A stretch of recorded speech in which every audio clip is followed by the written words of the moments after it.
chers intervenants, chers amis de la Maison Heinrich Heine et de la Fondation Konrad Adenauer.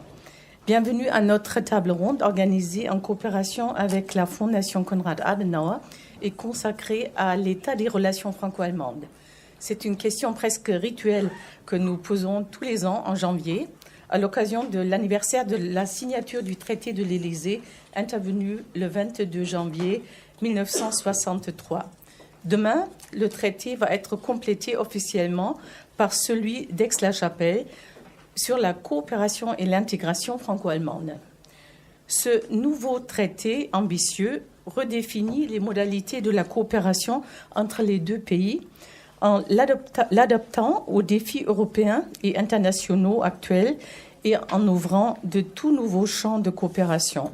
Surtout, il est flanqué, grande nouveauté, par un volet original constitué par l'accord interparlementaire conclu entre le Bundestag et l'Assemblée nationale. La portée de ces deux textes qui ont été rendus publics il y a quelques jours sera certainement évoquée lors du débat. Il convient ici de rendre hommage aux femmes et hommes de bonne volonté des deux assemblées, Bundestag et Assemblée nationale, qui ont pris l'initiative de l'accord interparlementaire dès novembre 2017 et qui ont, dans les faits, joué un rôle d'aiguillon face à l'exécutif.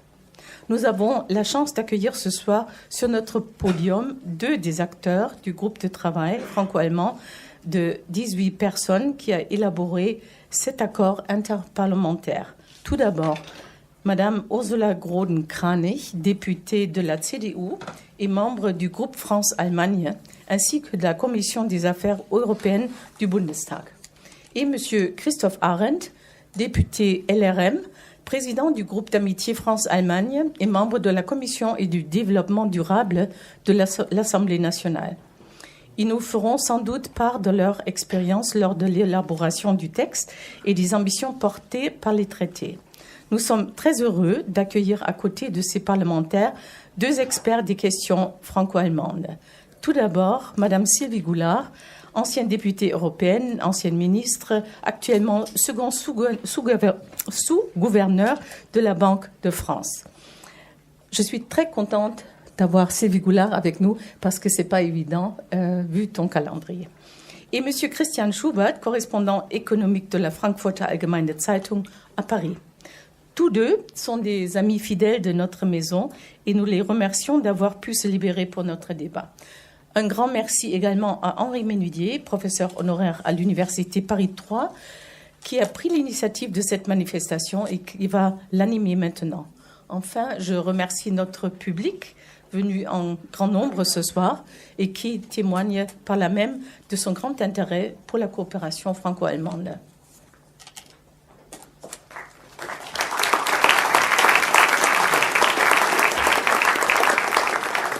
Merci beaucoup, Christiane.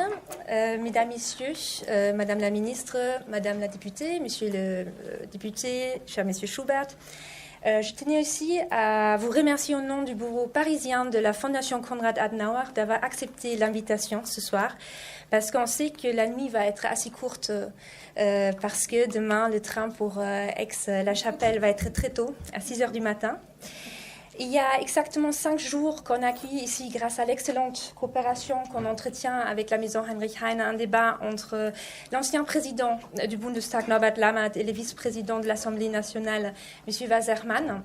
Et donc, je suis extrêmement ravie qu'aujourd'hui, on va pouvoir approfondir ce débat, discuter des détails du traité, discuter des avancées, mais peut-être aussi mettre le doigt sur les défis. Donc, je nous souhaite à toutes et à tous un très bon débat. Merci beaucoup.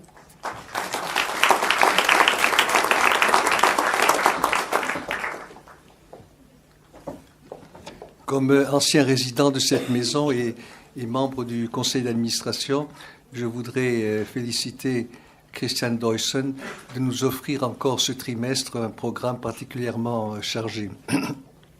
Et vu qu'on en est à faire des bilans à cause de l'anniversaire du traité, je crois pouvoir dire que la Maison Heinrich Heine est l'endroit en France et en Allemagne où on discute le plus des relations franco-allemandes et des problèmes du partenaire. Je rentre d'une tournée de conférences en Allemagne, j'ai vu un certain nombre d'institutions, mais je n'en vois pas qui a un programme aussi varié et d'une telle qualité que celui de la maison Heinrich Heine. Alors merci à Christiane et continuez sur cette bonne voie.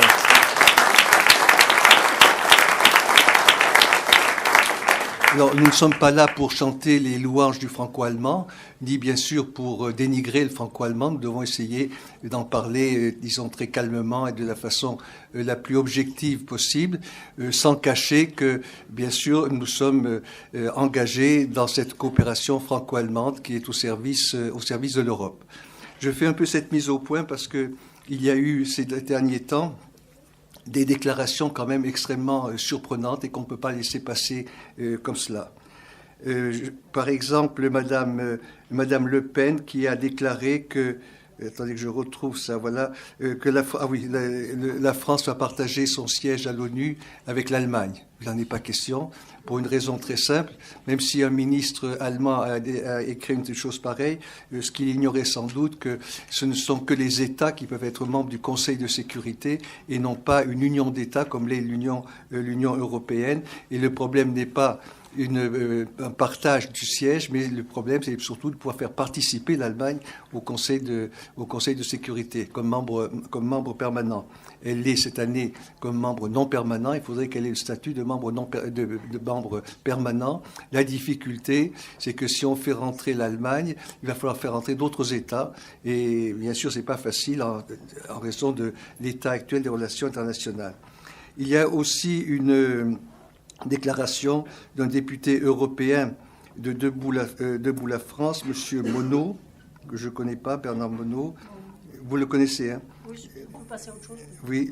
Non, mais simplement, c'est lui qui a dit que l'Alsace et la Lorraine allaient passer pratiquement sous contrôle de l'Allemagne et que l'allemand allait être la langue officielle de cette région. C'est quand même un peu concernant de voir ce genre de choses. Dernière chose aussi de M. Mélenchon, qui a déclaré qu'aucun parlementaire n'a lu le texte du traité franco-allemand, alors que des parlementaires qui sont ici ont participé à l'élaboration de ce texte. Alors je dois dire malheureusement qu'il n'y a pas qu'en France qu'il y a ce genre de déclaration, en Allemagne aussi.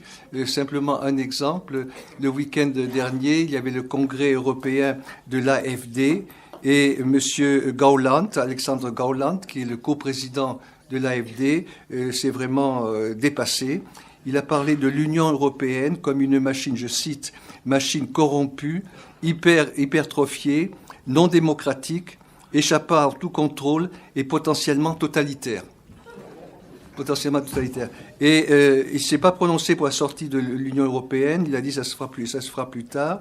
Mais il a fait une autre comparaison que j'ai trouvée particulièrement choquante. Il a dit que l'idée, je cite, l'idée de l'Union européenne doit être comparée avec les projets de Napoléon et avec le national-socialisme. Je dois dire que j'ai trouvé ça particulièrement choquant quand on sait que les pères de l'Europe des années 1950 étaient tous des résistants, et on cite aussi souvent l'exemple du premier jumelage franco-allemand entre Ludwigsburg et Montbéliard, qui était et la ville de Montbéliard étant à l'époque dirigée avec comme maire un survivant des camps de concentration. Donc voilà, si vous voulez, pourquoi il faut quand même faire attention, on ne peut pas laisser passer n'importe quoi. Et notre travail, le travail de la maison ici, et notre travail à nous qui sommes engagés dans ces relations franco-allemandes, c'est de faire attention à ce qu'on respecte quand même un certain nombre de choses. Alors, je voudrais pas accaparer davantage le débat. Je voudrais peut-être propose qu'on parle de la chose suivante. D'abord un peu du Brexit pour qu'on élimine la question. C'est quand même une question importante. Et après, on passera à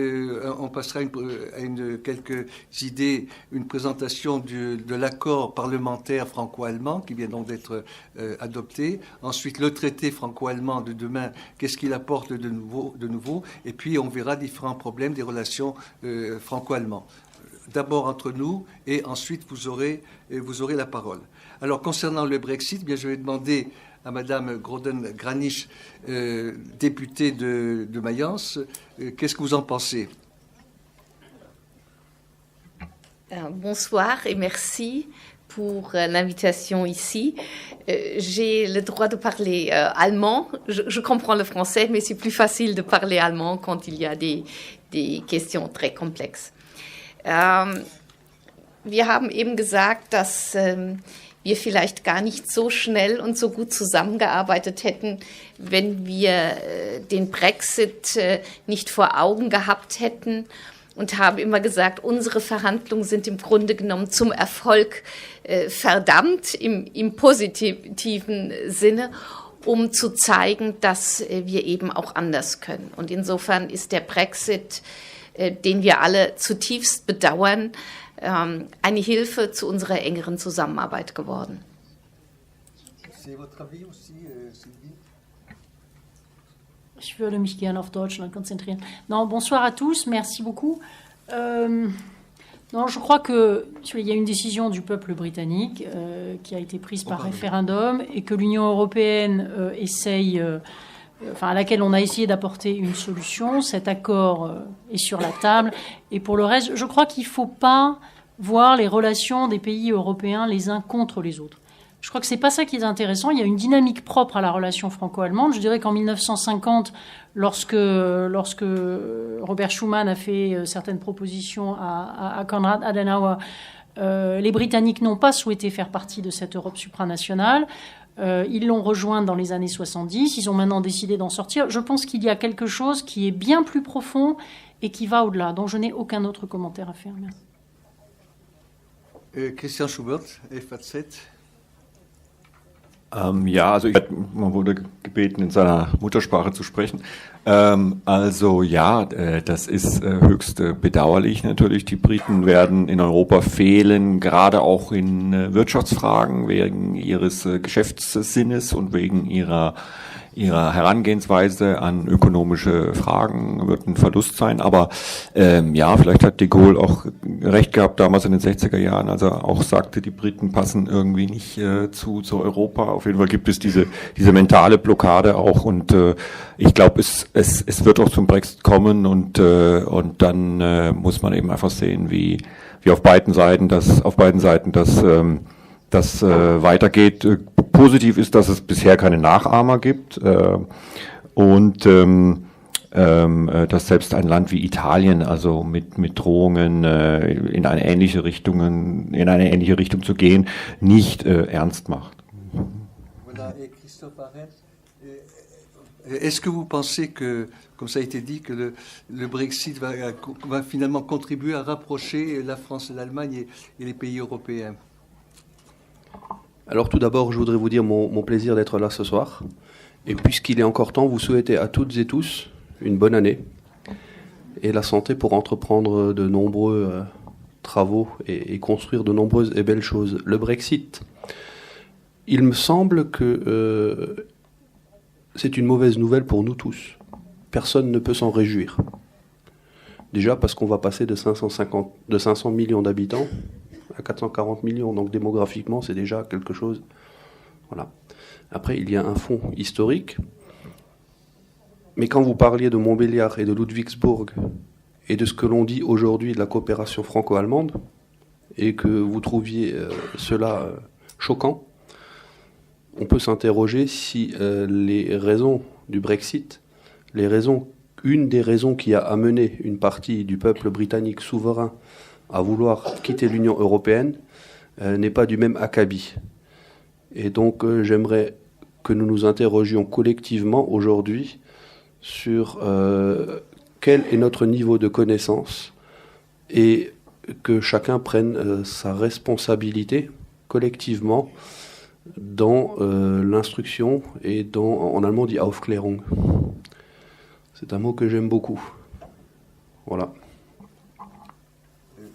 Merci. Ce qui m'a frappé, si vous voulez, dans l'affaire du Brexit, c'est que les 27 sont restés soudés. On aurait pu penser qu'il y aurait eu des craquements qui se seraient produits, mais finalement on est resté soudés. Et je crois aussi que l'autre avantage du Brexit, c'est que ça montre combien il est difficile de quitter l'Union européenne une fois qu'on est membre, parce qu'il y a une coopération tellement étroite entre les différents pays, une telle interpénétration des économies, on se rend compte que c'est très difficile de couper ces liens. Bon, on va passer à un autre sujet. On va passer donc aux événements d'aujourd'hui et de demain. Et peut-être d'abord l'accord donc parlementaire concernant la coopération parlementaire. Alors, est-ce que vous pouvez nous expliquer pourquoi cet accord? Qu'est-ce qu'il apporte de nouveau dans les relations franco-allemandes?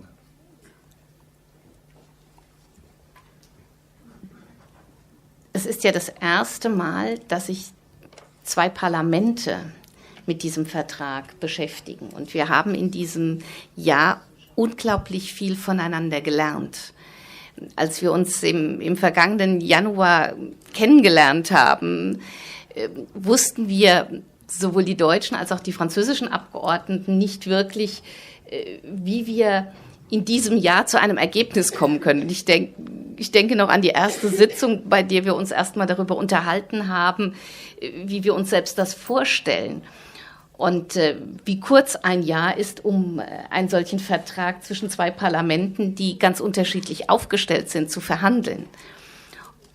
Und aus meiner Sicht haben wir in diesem Jahr mehr voneinander gelernt, indem wir versucht haben, uns in die Sichtweise des anderen zu denken, als wir es je geschafft hätten, wenn wir einen solchen Vertrag nicht miteinander verhandelt hätten.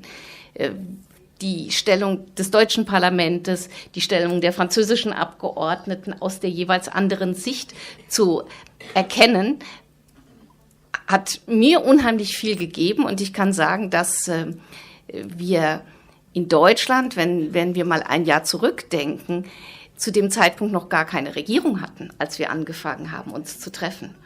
Und insofern war das eine unheimlich konstruktive Zeit, weil wir versucht haben, in einem Jahr über Parteigrenzen und über Ländergrenzen hinweg zu verhandeln und zu einem gemeinsamen Ergebnis zu kommen. Das ist sicherlich das ganz Neue dieses Vertrags.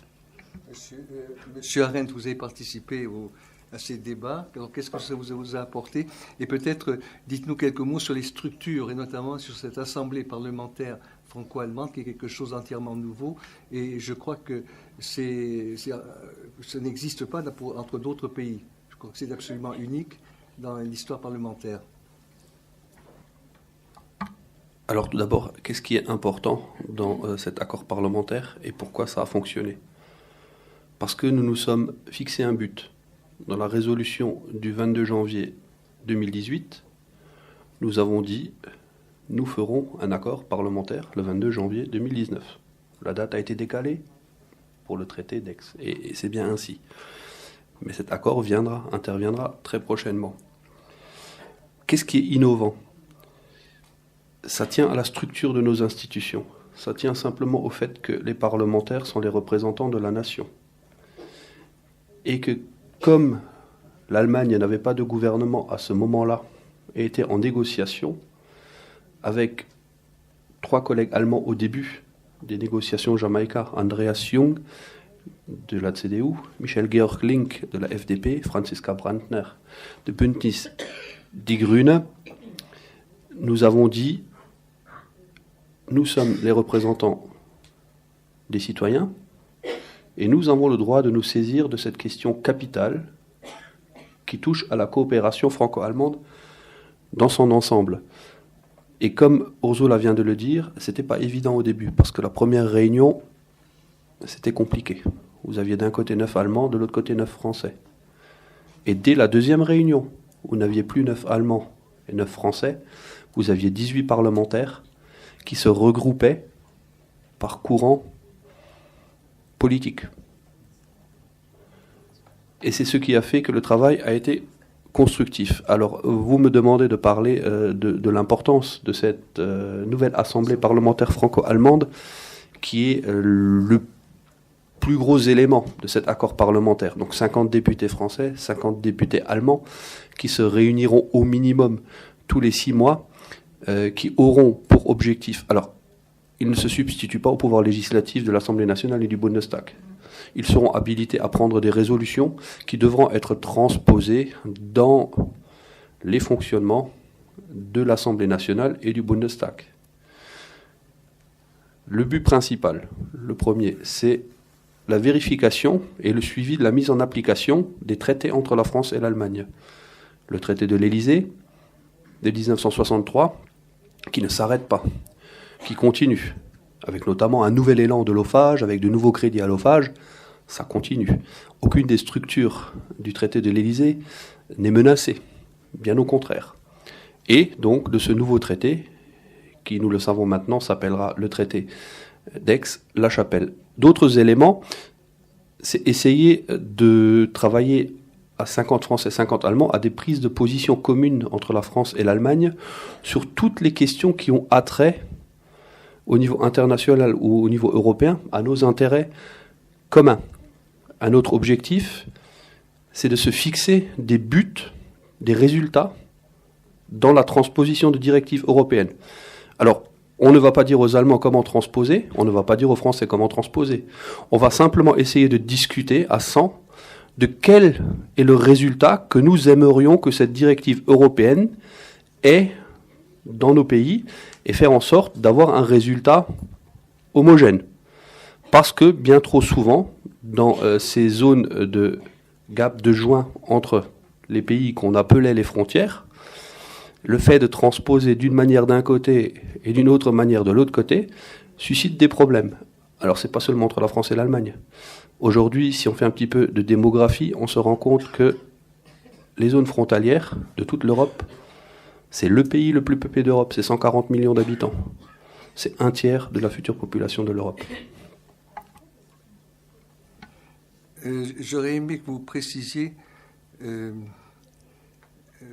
Ah oui, ce que je voulais vous demander, bon, vous avez expliqué que la nouvelle Assemblée donc franco-allemande aura un droit, va contrôler un peu le travail du gouvernement, mais est-ce que vous aurez aussi un droit de proposition?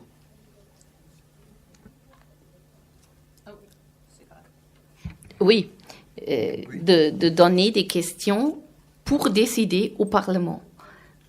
On ne peut pas faire des décisions dans la Groupe, dans la... also, kann ja auch Deutsch sprechen, genau. Pardon.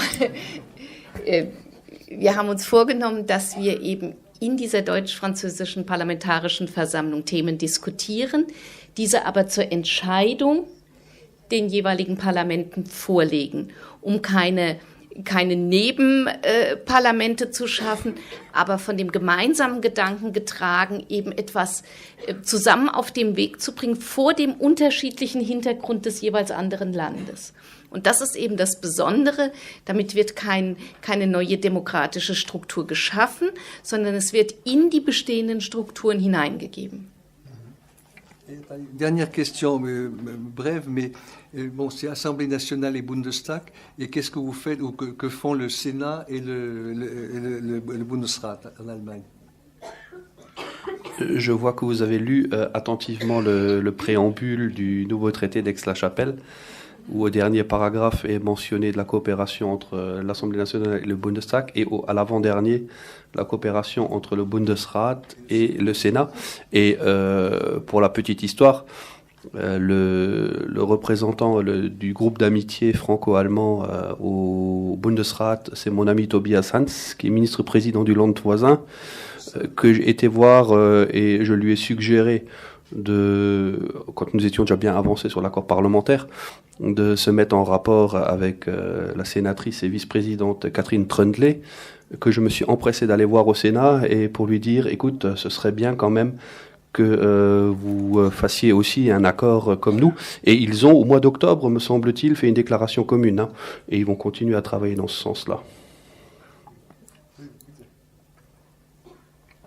Diese Frage zeigt schon, wie unterschiedlich Deutschland und Frankreich aufgestellt sind.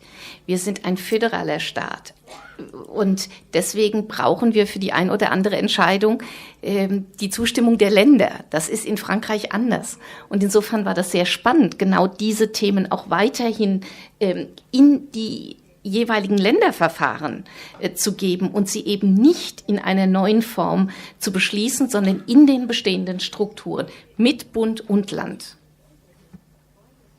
Il y a une chose que je vais proposer là maintenant, ce sera qu'il y ait une conférence annuelle des ministres-présidents et des présidents des régions françaises.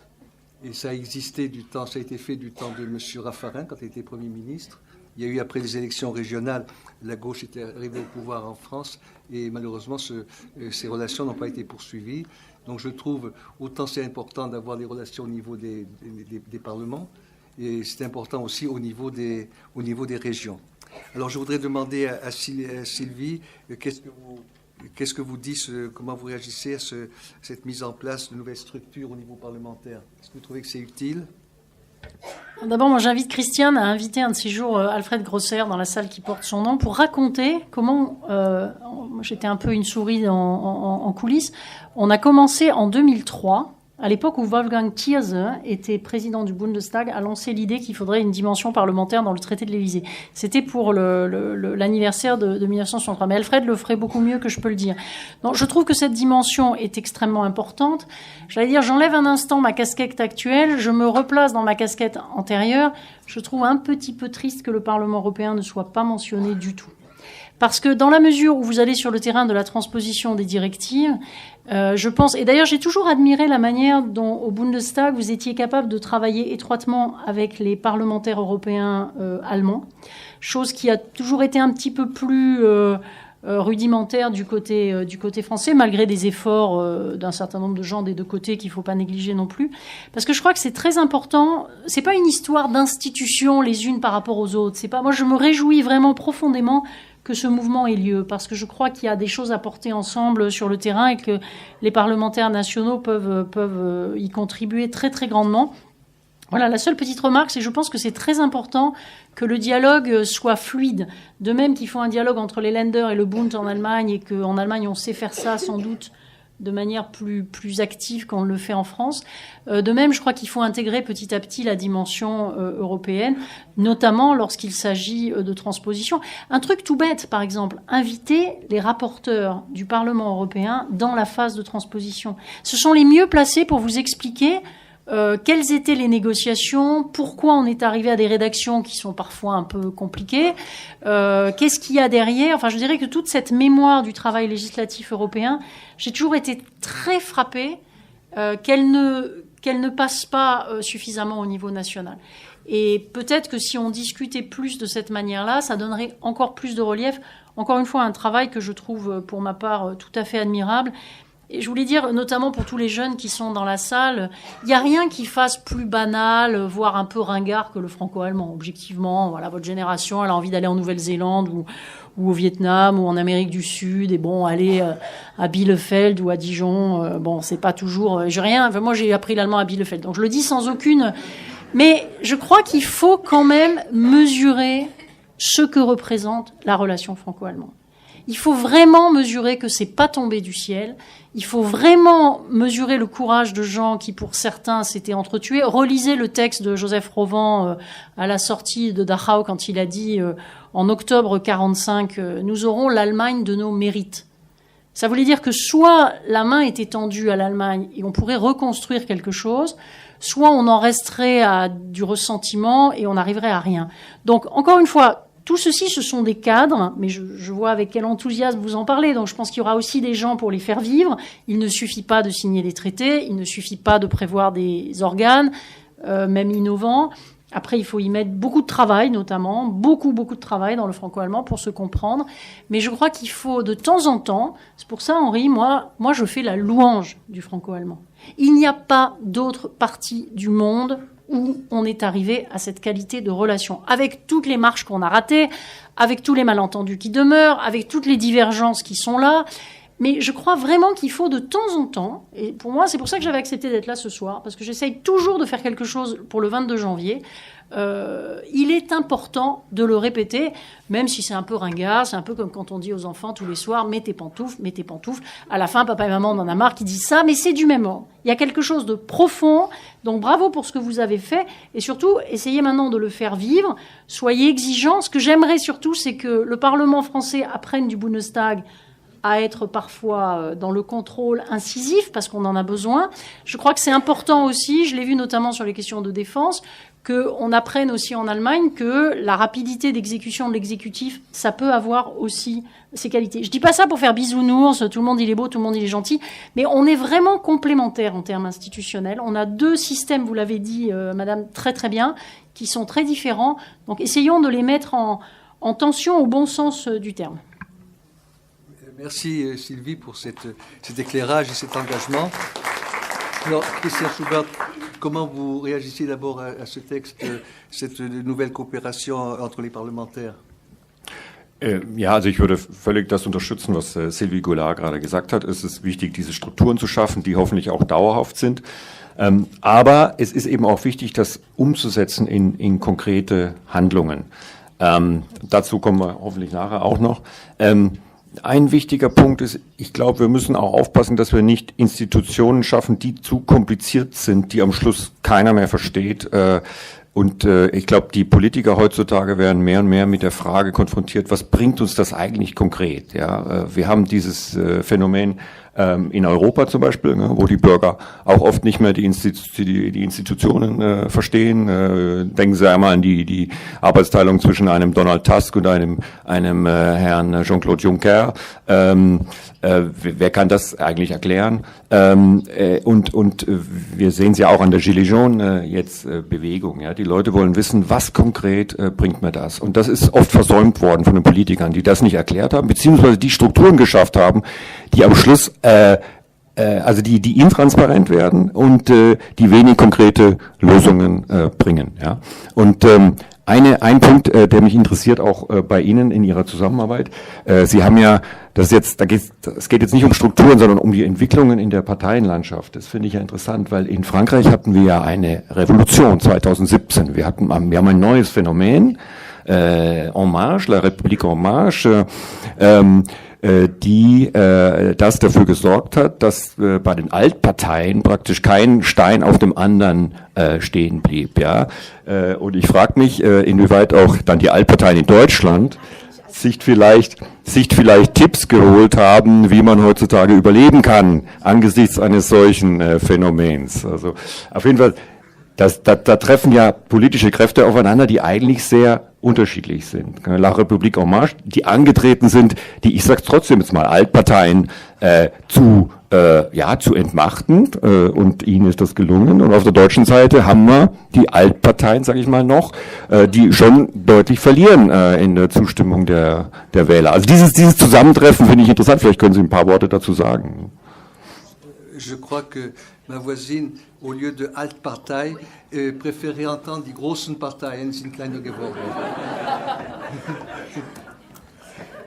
Nein, Altparteien wird von einer Partei im Bundestag benutzt, die rechts sitzt. Und deswegen zucke ich bei dem Begriff Altpartei. Ich weiß zwar, was Sie damit meinen. Ja, das war für uns eine ganz neue Erfahrung, wahrscheinlich für die Kollegen von der SPD noch viel stärker, dass wir in einer Konstellation zusammentreffen, die nicht, also es ist ja auch ein Vertreter von Les Républicains dabei, aber in einer deutlich anderen Form des Miteinandersprechens, als wir es parteidenkend gewohnt sind. Und wir haben auch gelernt, in einer der ersten Sitzungen, dass die Franzosen relativ klar gesagt haben, Mehrheit ist Mehrheit. Und man muss sich dieser Mehrheit bedienen. Das war für uns jetzt nicht neu, dass Mehrheit Mehrheit ist. Aber unser Bestreben war, gerade aus den vorangegangenen Jamaika-Verhandlungen und dann den neuen Verhandlungen in der GroKo möglichst viele, die am Tisch saßen, auf unserer Seite sozusagen in die Entscheidungsfindung einzubinden. Insofern war der Blick über den eigenen Parteirand ein anderer geworden, weil wir eben die neue Bewegung La République En Marche auf der anderen Seite hatten. Das war für uns auch parteipolitisch interessant und selbst zu hinterfragen. Aber das war auch das Gute, dass man sagen kann, wir haben auf der deutschen und auf der französischen Seite im Grunde genommen außer den Rechten und den Linken alle mitnehmen können. Wir haben die anderen auch ernst genommen, wir haben deren Anträge auch immer bearbeitet. Wir haben nichts undiskutiert gelassen, aber wir haben versucht, uns in dieser Konstellation enger zusammenzufinden, als wir es uns vorher haben vorstellen können.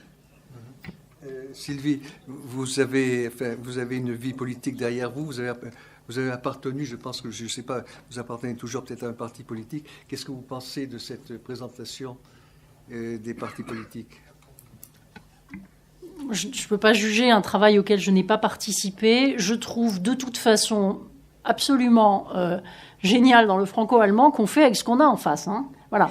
Et qu'on respecte les autres et que finalement, on a cette habitude. Enfin, je crois que. En tout cas, ce que j'ai vécu au Parlement européen, c'était un travail de coalition en permanence, chose à laquelle les Français ne sont pas tellement habitués. Et je crois que c'est ça qui est assez fécond quand on mélange un système qui est basé sur un jeu majoritaire avec un système qui ne l'est pas forcément à l'avance et où la coalition laisse une certaine marge. Donc, encore une fois, je n'y étais pas, je ne peux pas me prononcer, mais je crois vraiment que c'est assez fécond et que, si je puis me permettre, enfin peut-être c'est parce que je rentre à peine de Tokyo où j'ai participé à un G20, mais n'exagérons pas les différences entre nos pays. Je vais vous dire, quand on les regarde de l'autre bout du monde et avec les enjeux mondiaux qui sont... Je crois que par moment, il faut mettre ça un petit peu de côté. Et d'ailleurs, vous avez dit Parteirand. Moi, je connaissais Tellerrand, hein, c'est-à-dire regarder au-delà de son assiette. J'adore cette expression allemande. Et voilà, il faut un peu regarder plus loin. Les défis fondamentaux que les Français et les Allemands affrontent sont les mêmes. Et ces défis sont des défis majeurs. C'est des défis de sécurité, sont des défis climatiques, c'est le défi de la technologie, de la maîtrise de l'indépendance de nos démocraties et de nos systèmes d'information. Sur tous ces points, mais franchement, ça n'a pas beaucoup d'importance qu'on appartienne à un parti, condition qu'il soit dans le cercle, je dirais, des partis respectueux de l'état de droit et de la démocratie, et que donc il faut construire avec les partenaires qu'on a, et il faut arrêter de regarder que les étiquettes.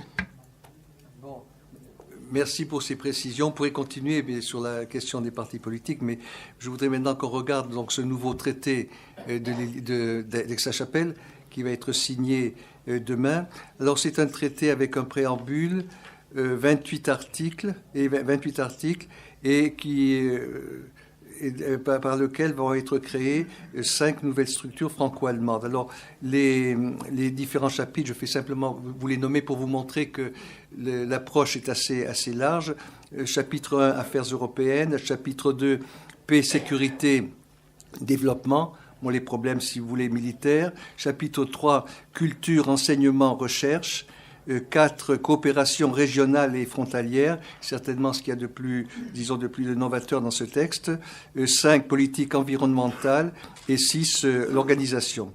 Alors, parmi les nouvelles structures qui sont mises en place, on annonce un conseil franco-allemand de défense. Mais il existait déjà le conseil franco-allemand de...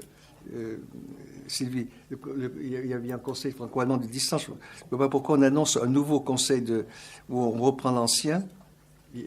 Oui, ça serait bien que vous vous adressiez à ceux qui l'ont rédigé, ce qui n'est pas mon cas. Oui, voilà. Non, effectivement, je connais suffisamment le texte de 1988 pour savoir que c'était en 1988, pour les 25 ans du traité de l'Élysée, qu'avait été créé un conseil sur les questions économiques, un conseil sur la défense, un conseil culturel. Donc voilà.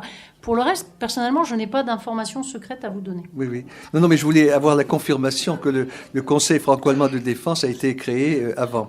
Alors, les autres choses qui sont nouvelles, un fonds citoyen pour encourager les initiatives citoyennes, et notamment les jumelages. Alors, quel va être le montant de ce fonds? On ne le sait pas encore.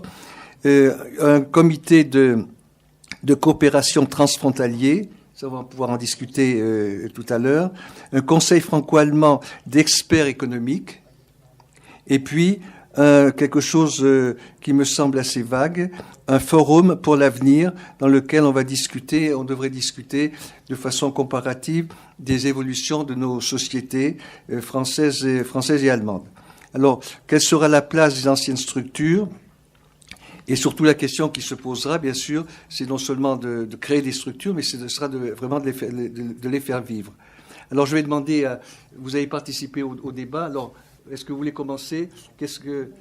Moi, j'ai commencé peut-être. Bon, alors, monsieur le député, bon, pour vous, qu'est-ce que ce traité apporte de nouveau? Alors, je vais reprendre les propos de Madame la Ministre. Nous avons essayé d'inspirer ce traité. Ce traité, c'est une occurrence étatique gouvernementale. Et un exemple, c'est nous avons été ambitieux dans nos discussions sur l'accord parlementaire et nous avions souhaité que les députés européens participent, associés plus étroitement les députés européens. Ça n'a pas été retenu. Ça n'a pas été retenu. Après, le traité, lui, il se discute entre la chancellerie, la présidence de la République, la Auswärtige Amt et le Quai d'Orsay, et les différents ministères compétents. Nous sommes quand même satisfaits que ce traité reprenne aujourd'hui toutes les strates de la vie quotidienne de nos compatriotes. Il était important pour nous, cette transversalité était importante pour nous, parce que dès le départ, nous voulions que ce traité puisse impacter favorablement la vie de nos concitoyens. Pourquoi ? Parce que dès le départ, alors je vous parle des parlementaires, et Ursula en témoignera, dès le départ, nous avons dit, nous ne sommes pas ici dans quelque chose d'exclusif. Nous avons envie de donner envie aux autres partenaires européens de participer. Et jusqu'à preuve du contraire, alors c'est enfoncer des portes ouvertes, mais donner envie à quelqu'un, c'est tout facile quand on améliore les choses. Donc aujourd'hui, nous sommes persuadés que même si la description que vous en faites, la constitution, de nouvelles instances, peut paraître lourde, que ce traité est une boîte à outils qui va permettre demain à tous les acteurs du franco-allemand, le citoyen français qui a envie d'entreprendre quelque chose avec le citoyen allemand, les villes qui sont voisines, incluses ou pas dans les eurodistricts, le vigneron champenois, avec un homologue allemand, les industriels, entre eux, dans l'intelligence artificielle, par exemple, c'est capital aujourd'hui, cette bataille qui risque de se mener. Dans la plateforme d'information, aujourd'hui, toute la culture qui nous arrive est gérée sur un modus operandi américain. Nous n'avons pas aujourd'hui de réelle plateforme de communication sur le mode de travail de la culture européenne. Et toutes ces choses sont rendues possibles par cette boîte à outils. Alors oui, selon l'architecte ou l'ouvrier qui prendra en main ces outils, il fabriquera des moulins à vent ou des cathédrales. Mais c'est pour cela qu'il est important aussi que cette assemblée parlementaire franco-allemande ait mis comme premier objectif le suivi. Parce que jusqu'à preuve du contraire, lorsque nous fabriquons des moulins à vent politiques, les députés sont en première ligne. Et nous le voyons aujourd'hui.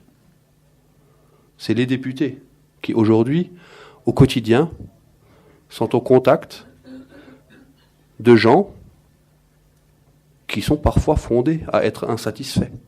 Et je le dis plus facilement parce que rien que ce matin encore, j'étais au contact de ce qu'aujourd'hui, de ce mouvement qu'on appelle les Gilets jaunes.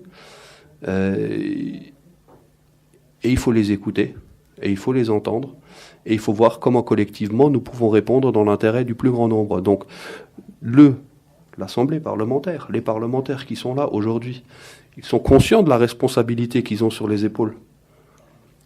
Et je pense, et là j'irai aussi dans le sens de Mme Sylvie Goulard, que la France, d'un point de vue parlementaire, a besoin d'aiguillonner un petit peu plus l'exécutif.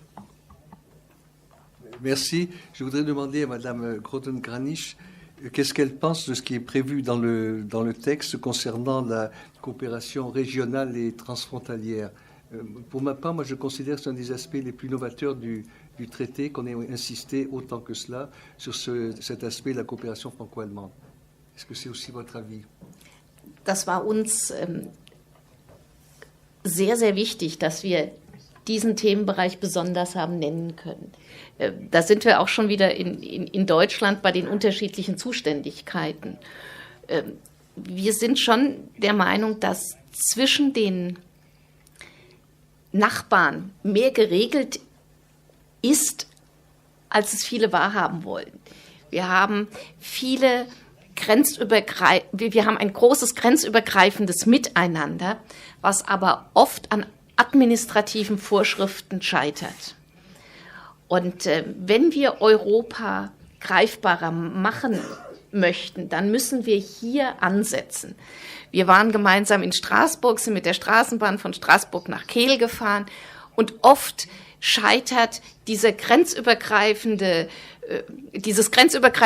Zusammenspiel an der Spurbreite von Straßenbahnen, an Themen, die wir heute uns so gar nicht vorstellen können. Wir haben vorhin über die Bahn gesprochen. Wir schauen immer neidisch auf den TGV, der tatsächlich in Frankreich auch fährt, während in Deutschland dort vieles zu verbessern ist.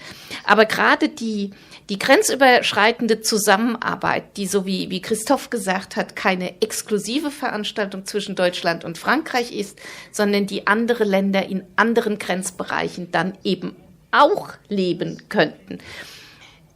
Diese grenzübergreifende Zusammenarbeit scheitert oft an Sprachbarrieren, sie scheitert oft an Verwaltungsakten und hier möchten wir gerne in diese Region ein Stück mehr Freiheit geben, innerhalb des rechtlichen Rahmens, ohne die Standards zu senken, damit da auch überhaupt kein falscher Zungenschlag reinkommt. Aber vor Ort weiß man doch am besten, was man braucht. Und in dem einen Ort ist dann die Kita und auf der anderen Seite der Grenze ist vielleicht das Gewerbegebiet. Und das miteinander zu verbinden, das ist uns so wichtig gewesen. Als Parlamentarier, die wir ja auch noch kommunal alle tätig sind, weil wir wissen, wie schwer es ist, wenn in Berlin eine Entscheidung getroffen wird. Und ich komme aus Mainz, auch eine sehr wechselvolle deutsch-französische Geschichte. Aber wenn wir Entscheidungen aus Berlin in Mainz umsetzen müssen,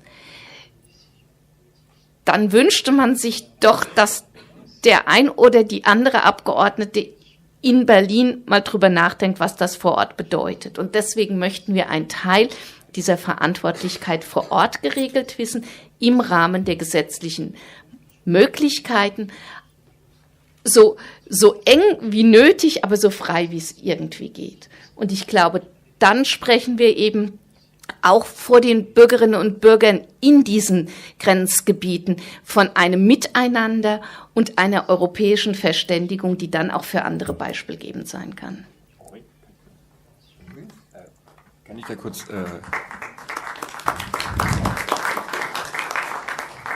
Also, ich will mal ein konkretes Beispiel nennen und ich hoffe, dass Ihre Bundesversammlung dann da auch aktiv werden kann.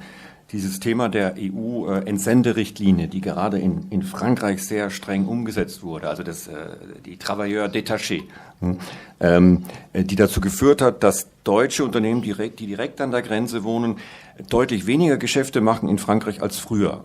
Also ein einfacher Möbellieferant zum Beispiel, der will eine Küche installieren auf der französischen Seite, der hat einen Papieraufwand, eine Bürokratie zu bewältigen, die dazu führt, dass er das Geschäft einfach nicht mehr macht. Ja? Und die IHK La zum Beispiel eine Umfrage gemacht, dass die grenzüberschreitenden Geschäfte um 30% zurückgegangen sind, wegen dieser Direktive du Travail détaché, die eigentlich die osteuropäischen Länder als Ziel hatte, aber ein schwerer Kollateralschaden ist entstanden in der deutsch-französischen Grenzregion, wo also zum Beispiel ein Hersteller oder ein Lieferant von einem Kopiergerät, ja, der ein Gerät in Frankreich verkauft und dann will er einen Mitarbeiter schicken, der dieses verkaufte Gerät in Frankreich reparieren soll. Das geht ja ab und zu kaputt, ja.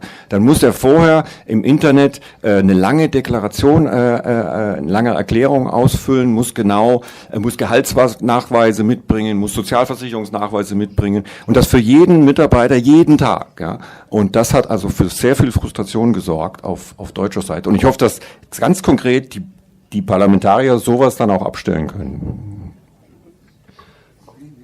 Also diese Sendrichtlinie, pardon, c'est la directive des travailleurs détachés a été résolue entre la France et l'Allemagne. Alors il y a eu la loi sur l'avenir professionnel, où l'Assemblée nationale, en première lecture, avait, sous l'impulsion du gouvernement, réglé ce problème avec des distances de part et d'autre des frontières. Et subitement, au Sénat, il a fallu le retirer. Et c'est le gouvernement français qui a retiré cela. Et donc le député à Rennes, très en colère, parce que vous pensez bien que c'était une pression assez importante de mes partenaires en SAR, a un petit peu tapé du pied, et j'ai dit, écoutez, vous pouvez m'expliquer, expliquez-moi ce qui s'est passé, je suis capable de comprendre, et je suis capable aussi, voilà. Et puis finalement, le fin mot de l'histoire, c'est qu'à un moment donné, les diplomates français qui ont été convoqués au ministère du Travail à Berlin, et c'est le ministère du Travail à Berlin qui leur a demandé, écoutez, s'il vous plaît, est-ce que vous pouvez retirer ça, parce qu'avec la Pologne, on a un petit peu peur que ça nous crée... Et donc on a réglé le problème autrement. Avant, il est vrai que chaque artisan devait remplir un papier sur la directe. Il y a eu des négociations avec la IHK, et aujourd'hui des accords de branche sont possibles. Donc ça a simplifié les choses. Donc les entreprises, les artisans qui ont une branche dans la IHK ont des accords de branche possibles. Donc on arrive en discutant, mais juste pour vous dire qu'effectivement c'est quelque chose d'éminemment complexe, et encore plus pour le débutant de la politique que je suis, parce que j'arrive de mon cabinet dentaire. Donc au début c'est un petit peu, voilà, moi le patient avait mal, je fais mon diagnostic, c'est pas comme ça que ça fonctionne. Il faut toujours se rendre compte que nous sommes dans un ensemble, que la relation entre la France et l'Allemagne, c'est pas seulement la frontière française et allemande que ça impacte. Ça impacte toutes les autres zones de frontières européennes, hein, que j'ai dit tout à l'heure, hein, les 140 millions d'habitants, mais on arrive à solutionner quand même les choses, et ça on peut que le comprendre si on se met à table et on discute ensemble. Et je pense moi profondément que cette assemblée parlementaire franco-allemande, parce que c'est l'expérience de ce qu'on a fait et qu'on a apporté pour le traité de l'Élysée, quand quelque chose, alors gardez-le pour vous, ne le dites pas, mais quand quelque chose semblait impossible à imposer du côté français, un petit coup de fil aux collègues allemands, et les collègues allemands, attends, on va voir, on va y arriver, et quand les collègues allemands avaient des problèmes sur certaines choses, ils passaient un coup de fil à Paris, et c'est comme ça qu'on a avancé, et qu'on a avancé relativement vite quand même. Vous avez parlé de IHK, je ne suis pas sûr que tout le monde sait ce que c'est IHK. Handelskammer, d'accord. Je trouve formidable qu'on règle les problèmes des frontaliers. Je voulais juste me permettre d'être la voix un peu discordante des gens qui viennent de régions non frontalières. Parce que moi, j'estime que le traité de l'Élysée, celui de 1963, m'a fait le plus beau cadeau qu'on m'aura jamais fait de ma vie, qui était dans mon trou à Marseille de m'apprendre l'allemand. Et a priori, quand vous grandissez dans un quartier populaire de Marseille, vous n'avez pas beaucoup de chance spontanément qu'on vous apprenne l'allemand. Vous êtes enfermé dans un déterminisme méditerranéen. Et je dis merci qu'on m'ait sorti du déterminisme méditerranéen. De même que, je me souviens très bien que Pierre-Yves Le Borgne, qui avait présidé le groupe d'amitié France-Allemagne dans l'Assemblée nationale, était de Quimper, et lui aussi, il avait appris l'allemand à Quimper grâce au traité de l'Élysée. Donc ce que je veux juste dire, c'est que c'est formidable de s'occuper des frontaliers, et c'est formidable aussi de donner aux jeunes Alsaciens la possibilité d'apprendre l'italien, ou aux jeunes qui sont à Bayonne de pas apprendre l'espagnol et d'apprendre l'allemand. Voilà. Parce que, objectivement, il y a aussi une dimension qui est une dimension culturelle. On n'en a pas parlé juste parce qu'on n'a pas eu le temps. Je suis sûre que vous y êtes attachés aussi. Qui est que, dans tout ça, c'est une énorme chance de donner à des gens une ouverture sur un autre univers, sur un autre monde, sur une langue qui est différente. Et je rends hommage à ma prof d'allemand qui est au premier rang, à qui je dois beaucoup. Et donc voilà, il y a cet aspect-là qu'il ne faut pas oublier. C'est extrêmement important de faciliter le commerce, de faciliter le travail, mais la dimension culturelle gratuite, le fait d'apprendre l'allemand simplement parce que c'est beau et parce que c'est intéressant et parce que ça enrichit, je crois qu'il ne faut pas l'oublier.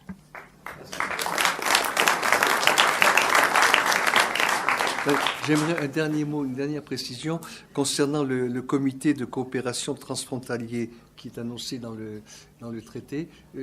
Ça va être quoi? Qui est-ce qui va en faire partie? Alors, d'abord, juste répondre que du point de vue de la profession médicale, apprendre la langue de l'autre, j'ai fait une thèse sur l'orthophonie, hein, donc un petit peu, voilà. Apprendre la langue de l'autre, c'est rentrer dans sa culture. Et si aujourd'hui, à l'échelon de la France tout entière, nous ne développons pas l'apprentissage de l'allemand, et idem de l'autre côté de la frontière pour le français, nous n'aurons plus de ressources, de personnes ressources pour continuer ces travaux. Parce que quand on voit qu'une partie du traité d'Aachen s'est négociée en anglais, c'est un fait. Hein. Alors, donc, je suis totalement d'accord avec cette entrée dans la culture de l'autre, entrée dans la manière de penser de l'autre, et c'est parce que dans ce groupe de travail, nous étions une majorité de bilingues, qu'on a réussi à fonctionner. Et aujourd'hui, je ne voudrais surtout pas qu'on croie qu'on va empêcher les Mosellans de faire de l'italien ou qu'on ne fera pas la promotion. Mais on est quand même confronté aujourd'hui à... j'ai vécu un épisode entre Noël et Nouvel An sur la spécialité allemande en Moselle qui a été terrible. Hein, j'ai passé avec les négociations où on fait croire que c'est le ministère, que c'est le rectorat. Mais non, c'est simplement les proviseurs qui, à un moment donné, vont dans leur établissement, posent les questions à des jeunes de 15-16 ans. Qu'est-ce que vous voulez faire? Et ces jeunes de 15-16 ans, ils ne parlent pas de l'allemand. Ils savent pas. Ils savent même pas. Donc le proviseur, lui, qui a une gestion relativement sur les chiffres, il dit, bah voilà, j'ai 4 ou 5 candidats, même en Moselle, et il crée pas la spécialité, il l'ouvre pas.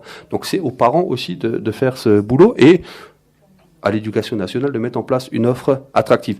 Le comité de pilotage transfrontalier, de ce que j'en sais, aujourd'hui, il sera sous une direction bicéphale côté français, a priori, et a priori un préfet de région associé à un président de région. Et a priori non, côté français, côté allemand, je ne sais pas qui ira. Donc côté français, ce serait le préfet de la région Grand Est et le président de la région Grand Est. Côté allemand, peut-être que Ursula peut en dire plus. Wir haben das Thema der Sprachen auch angerissen. Das ist das eine. Auch in Deutschland wird Französisch weitaus weniger als erste Fremdsprache gewählt, als es zu meiner Zeit war. Obwohl ich damals gar nicht wusste, als ich Französisch gewählt habe, wie ich es einmal brauchen könnte. Und das war auch im Miteinander ganz, ganz schön, dass wir... wir haben die Dolmetscher gebraucht, weil wir auch festgestellt haben, gerade auch unsere beiden Sekretariate, wie wichtig es ist, dieses Feintuning der Sprache, um es mal neudeutsch zu sagen, dass jeder auch etwas anderes darunter versteht. Und wenn man formuliert und diskutiert darüber, was man beim Lesen in der anderen Sprache dabei empfindet, war es extrem spannend. Und das schönste Geschenk Europas ist sicherlich das kulturelle Miteinander, weil es einfach positiv besetzt ist. Ob es die Kulturhauptstädte sind, ob es das voneinander Wissen, das Reisen in andere Länder, das ist ja das, was im Grunde genommen die Menschen auch am ehesten zusammenbringt. Und in diesem Punkt ist Europa auch kein Stück negativ besetzt. Wenn wir kulturelle Zusammenarbeit haben, ist es immer positiv. Wir haben den saarländischen Ministerpräsident, um Ihre Frage zu beantworten, auch als Verhandler für die Länder dabei gehabt.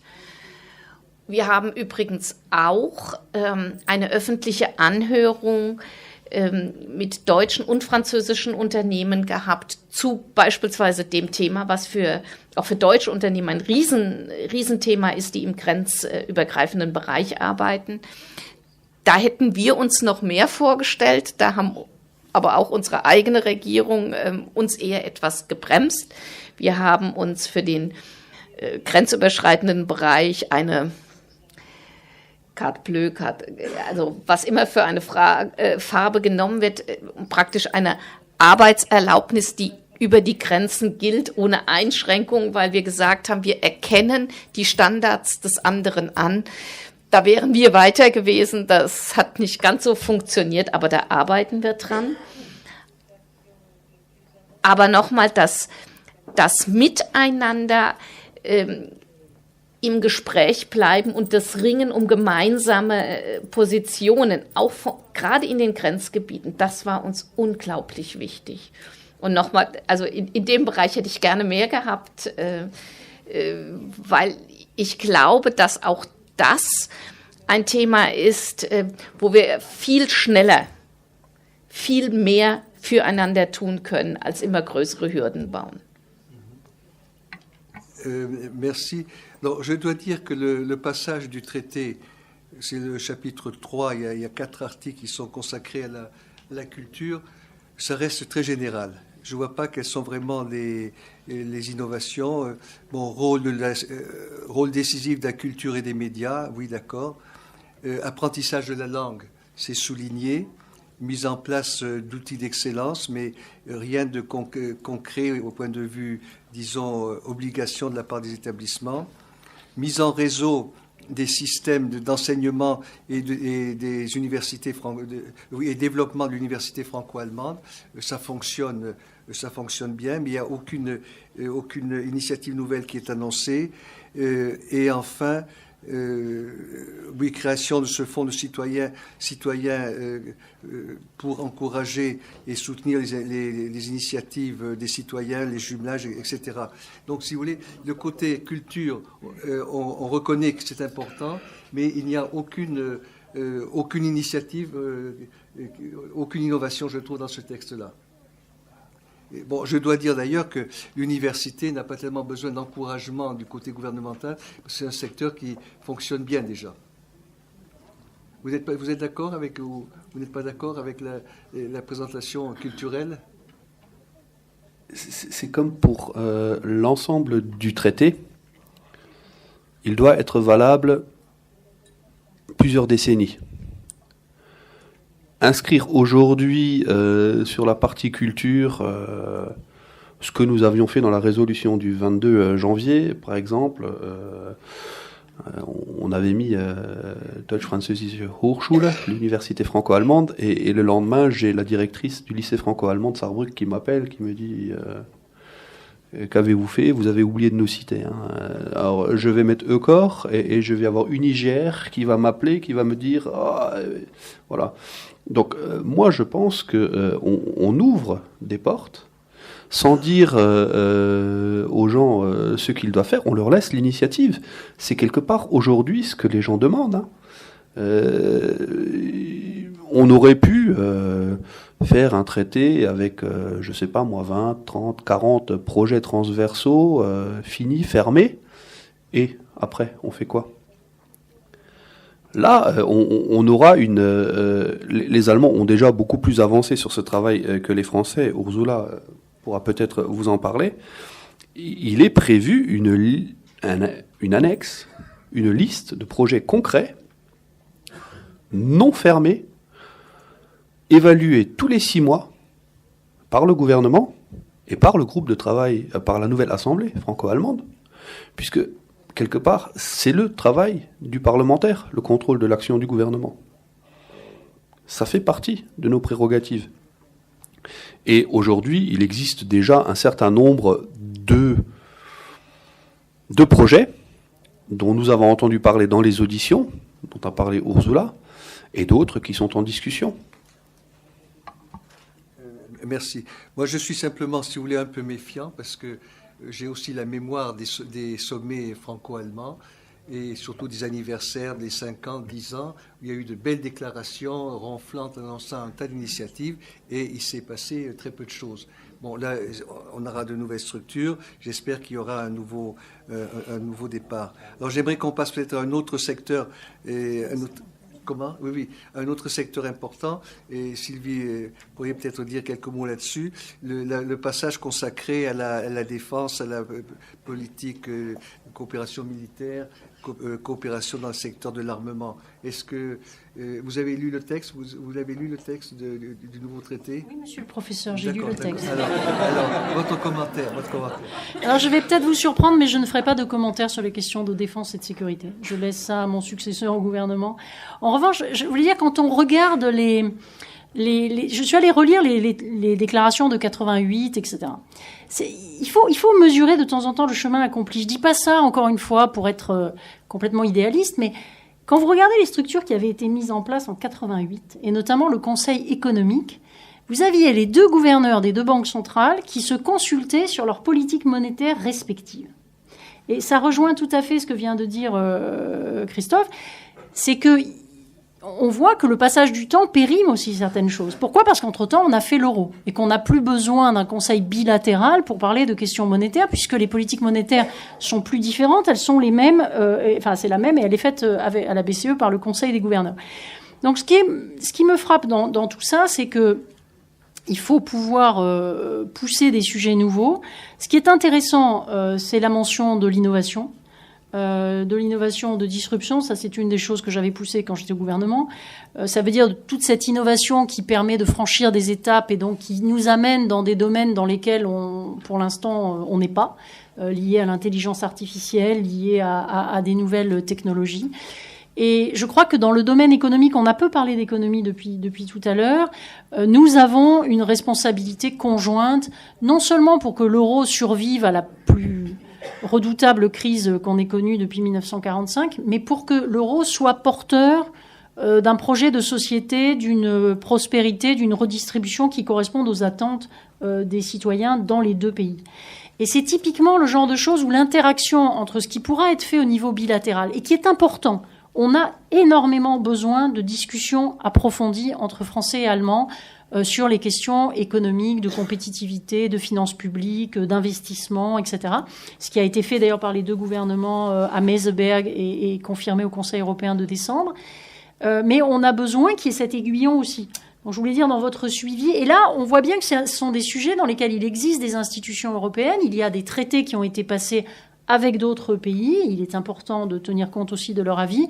Et c'est pour toutes ces raisons que l'interaction que vous allez avoir à mener est compliquée aussi, parce qu'il faut arriver à mettre en perspective une coopération bilatérale dont, pour ma part, j'assume tout à fait qu'elle soit indispensable, avec naturellement les processus démocratiques et les institutions telles qu'elles existent au niveau européen.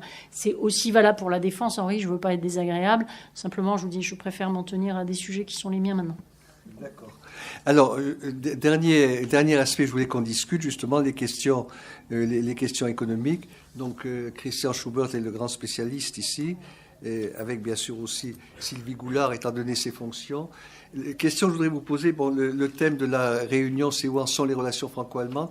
Je voudrais demander où en sont les relations franco-allemandes sur le plan économique et commercial. Est-ce qu'il n'y a pas un certain déséquilibre qui s'est créé entre les 2 pays sur le plan économique au cours des 10 dernières années ? Et aussi, quand on compare, si vous voulez, les prestations économiques, les résultats économiques de part et d'autre, on voit qu'il y a de très fortes différences. Ja, das stimmt. Also es gab bei einigen wichtigen, gerade makroökonomischen Kennziffern sehr unterschiedliche Entwicklungen. Also zum Beispiel bei der Handelsbilanz, Außenhandelsbilanz. Frankreich hat eben ein recht hohes Defizit aufgebaut, Deutschland einen sehr hohen Überschuss. Bei der Verschuldung, Frankreichs Verschuldung nimmt ja weiterhin zu, die in Deutschland nimmt ab. Die Arbeitslosigkeit hat in Deutschland stark abgenommen und nimmt in Frankreich nur ganz langsam ab. Also da haben wir viele strukturelle Unterschiede, die auch resultieren aus einer anderen Herangehensweise an Wirtschaftsfragen. Und deswegen finde ich die Idee eines gemeinsamen Rats der Wirtschaftsweisen, der in Ihrem Vertrag genannt ist, sehr gut.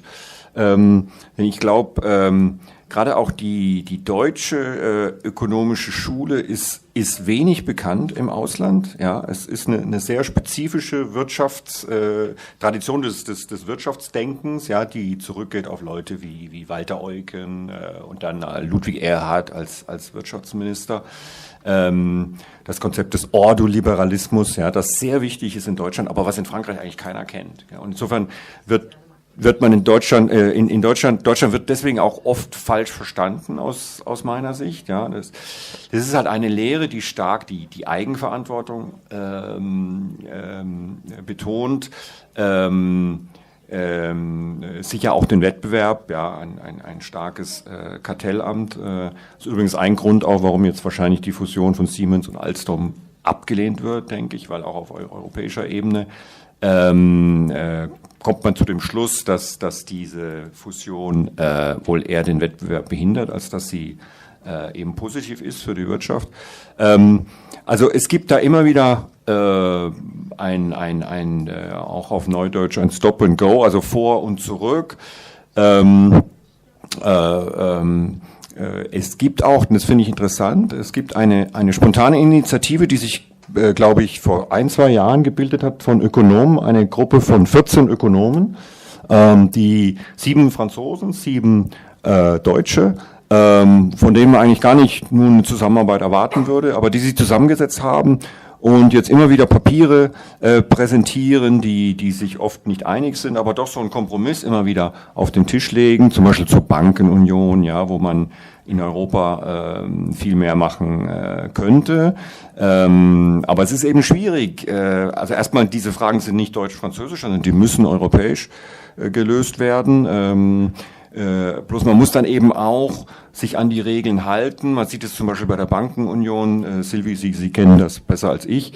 Man hat eigentlich gesagt, dass die Banken also nicht mehr vom Steuerzahler gerettet werden sollen. Was passiert in Italien? Man hat in 2 Jahren hat man schon wieder 4 Banken vom Steuerzahler eben retten lassen. Das heißt, man schafft auch immer wieder Regeln, die nachher dann über den Haufen geworfen werden. Ja. Beim Deutsch-Französischen es gibt schon einzelne Projekte, wo es Fortschritte gibt. Ich denke zum Beispiel an die Steuerfragen. Man hat gesagt, man will eine gemeinsame Bemessungsgrundlage bei der Unternehmensbesteuerung schaffen. Ja, da ist man vorangekommen. Man ist noch lange nicht bei dem Thema eines gemeinsamen Steuersatzes. Vielleicht ist es auch gar nicht im Interesse der Länder, dahin zu kommen. Und auf europäischer Ebene ist das erst recht nicht denkbar. Aber man fängt mal an mit einer gemeinsamen Bemessungsgrundlage. Ja. Also insofern, es gibt einzelne Projekte, da kommt man voran. Bei anderen knirscht es dann immer wieder. Natürlich Thema Euro-Haushalt, also gemeinsamer Haushalt in der Eurozone. Man hat gesagt, ja, Deutschland und Frankreich, ja, wir machen das, aber es ist natürlich ein Mini-Haushalt, es ist weit entfernt von dem, was Emmanuel Macron mal wollte, weil man eben in Deutschland doch eher, oder jedenfalls die aktuelle Regierung, doch eher der Ansicht ist, dass dieser Haushalt nicht so wahnsinnig viel bringen wird.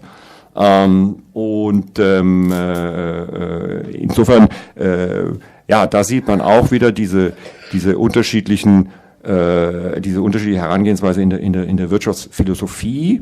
Aber eben, wenn man miteinander redet, wenn man diese gemeinsamen Gremien hat, dann kann das sicher am Ende auch zu gemeinsamen Lösungen führen.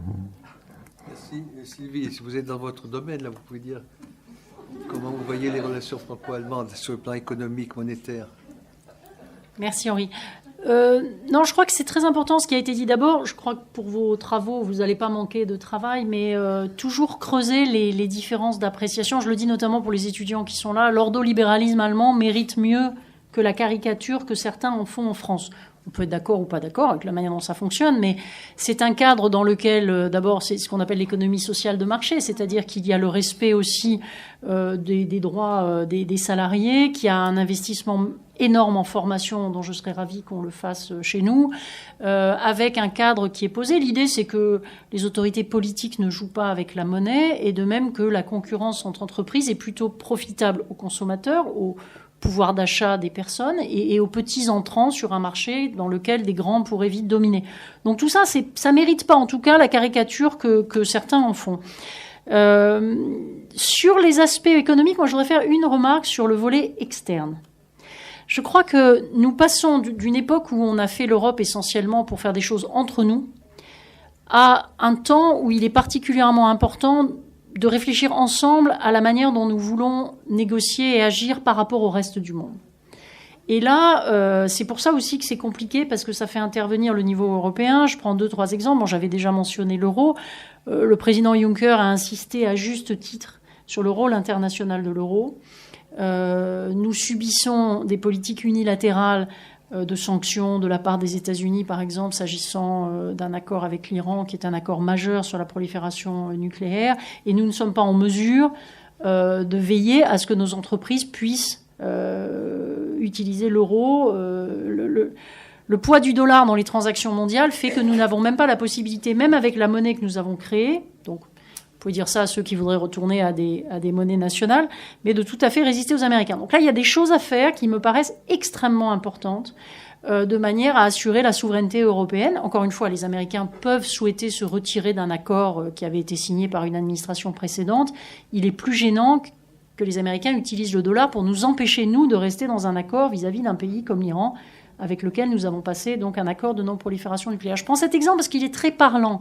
C'est moins maintenant, évidemment, la possibilité d'utiliser l'euro dans les deux pays que la question de savoir comment on l'utilise à l'extérieur. Est-ce que c'est une monnaie de réserve c'est la deuxième monnaie de réserve au monde, qui représente à peu près 20% des réserves, ce qui, pour une monnaie qui n'a que 20 ans, n'était pas gagné d'avance, hein. Ça veut dire que vous avez des Chinois, des Brésiliens, des Turcs, des gens à l'extérieur qui achètent de l'euro dans leurs réserves. Donc, c'est-à-dire qu'ils nous font confiance. On a besoin de développer des positions probablement plus équilibrées en matière de commerce international. Pour l'Allemagne, c'est extrêmement important, puisque c'est un pays qui est un pays dont tout le business model est tourné vers l'exportation. Et là, on a bien utilisé certains outils commerciaux européens. Il y en a d'autres qu'on a moins bien utilisés. Je pense qu'en termes de réciprocité, d'éviter que des entreprises puissent avoir accès à nos marchés publics en le refusant totalement à nos entreprises, ou savoir comment sont respectées certaines normes. Il faut vraiment... Et là, le franco-allemand peut être utile, parce que il faut arriver à protéger ce qui mérite de l'être sans être protectionniste. En France, on a parfois tendance à tomber du côté protectionniste. En Allemagne, parfois un peu tendance à pas voir un certain nombre de difficultés dans le commerce, je dirais avec certains pays qui jouent de leur poids pour imposer des choses. Donc, d'ailleurs, quand l'entreprise KUKA avait été achetée en Allemagne, ça avait sonné un peu le réveil d'alarme pour beaucoup de gens. Donc, il y a vraiment à défendre ensemble des intérêts, des valeurs qui sont liées aussi au commerce, sur la qualité des produits, sur le transfert des données, parce que vous savez, les biens n'existent plus beaucoup. La plupart des biens qui sont échangés comportent une part de services, une part de données. C'est d'ailleurs la difficulté du Brexit aussi, c'est qu'on n'échange pas tellement seulement une bouteille de vin contre un fromage de Stilton, mais des produits beaucoup plus sophistiqués dans lesquels il y a des services. Donc tout ça pour dire que la base que nous donne ce traité, à mon avis, est extrêmement importante pour rapprocher des positions qui ne sont pas spontanément convergentes, parfois pour de bonnes raisons. Je dirais qu'on a des désaccords qui méritent d'être mis sur la place publique et d'être discutés, parce qu'il y a des conceptions différentes qu'il faut arrêter de considérer comme égales. Mais l'enjeu de l'Europe dans les années qui viennent, c'est son influence vis-à-vis de l'extérieur. Et ça, il faut tout le temps le répéter, il faut tout le temps le rappeler autour de vous, à tous ceux qui sont tentés par le repli, par des solutions faciles. Ça ne tiendra pas la route. Ça ne tiendra pas la route. Moi, je prends toujours l'exemple du Grand Pékin. Vous savez, ici, on parle du Grand Paris. Le Grand Pékin, ça va faire 130 millions d'habitants. Le Grand Pékin, une ville, va faire 130 millions d'habitants d'ici peu. Donc, l'idée qu'on va y aller tous, tout seul, et qu'on va pouvoir se tirer des coups dans les pattes entre les Français et les Allemands me paraît totalement... Donc, personnellement, ce que je souhaite, c'est qu'en matière économique, ça soit une base et pas du tout un point d'arrivée. On a besoin de rapprocher encore plus les positions pour aller bien au-delà de ce qui est dans ce traité, mais prenons-le pour ce qu'il est, c'est-à-dire une planche de rebond. Merci Sylvie. Peut-être deux brefs commentaires sur la coopération économique, puis après je passerai la parole à la salle. Et brefs commentaires. Alors, très bref, nous n'avons pas le choix. Si, nous avons le choix. Est-ce que nous pensons que notre modèle de civilisation, notre identité européenne, alors c'est quoi l'identité européenne ? J'ai ma définition, je vais vous l'amener tout de suite. Pour moi, l'identité européenne, c'est celle du débat démocratique contradictoire. Parce qu'aujourd'hui, de par la planète, on est à peu près les seuls encore à mener des débats démocratiques contradictoires.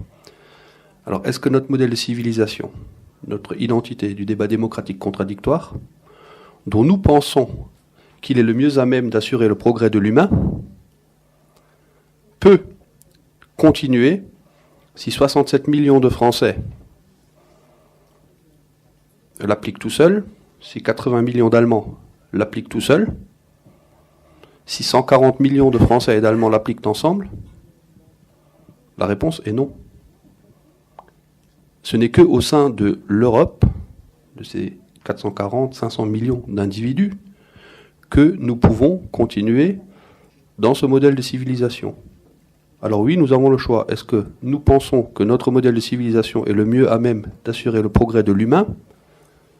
Alors coopérons, continuons dans ce sens, ou alors non, ne travaillons plus ensemble et laissons un autre modèle de civilisation s'imposer à nous, le capitalisme d'État ou un autre.